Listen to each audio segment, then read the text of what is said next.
Story of the Beautiful Wife. That morning my wife and I said our usual goodbyes. She left her second cup of tea, and she followed me to the front door. She did this every day. She took from my coat a hair which was not there, and she told me to be careful. She always did this. I closed the door and she went back to her tea. I am a lawyer and I work very hard. My friend, Dr. Volney, told me not to work so hard. You'll be ill, he said.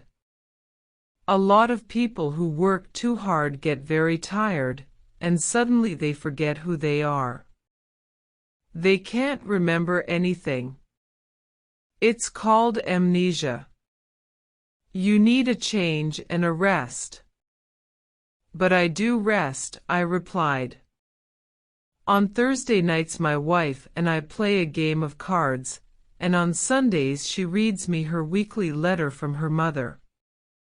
That morning, when I was walking to work, I thought about Dr. Volney's words. I was feeling very well and pleased with life.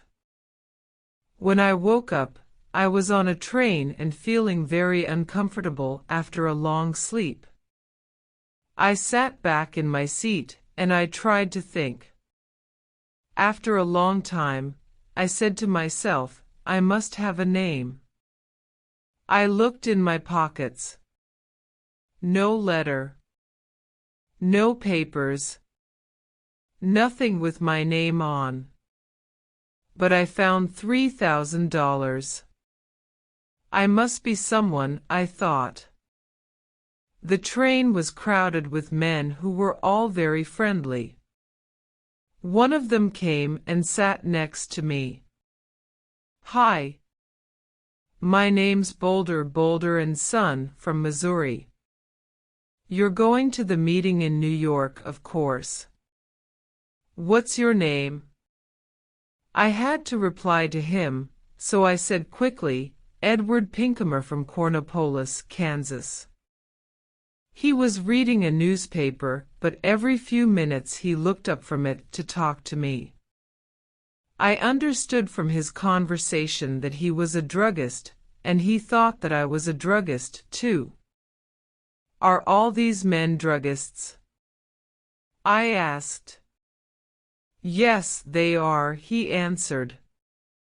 Like us, they're all going to the yearly meeting in New York. After a time, he held out his newspaper to me. Look at that, he said.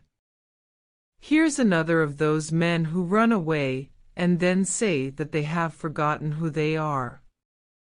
A man gets tired of his business and his family, and he wants to have a good time. He goes away somewhere, and when they find him, he says that he doesn't know who he is, and that he can't remember anything. I took the paper and read this. Oh, come on, Mr. Boulder answered. It's not true, you know. These men just want something more exciting in their lives, another woman, perhaps. Something different. We arrived in New York at about 10 o'clock at night. I took a taxi to a hotel, and I wrote the name, Edward Pincomer, in the hotel book. Suddenly I felt wild and happy. I was free. A man without a name can do anything.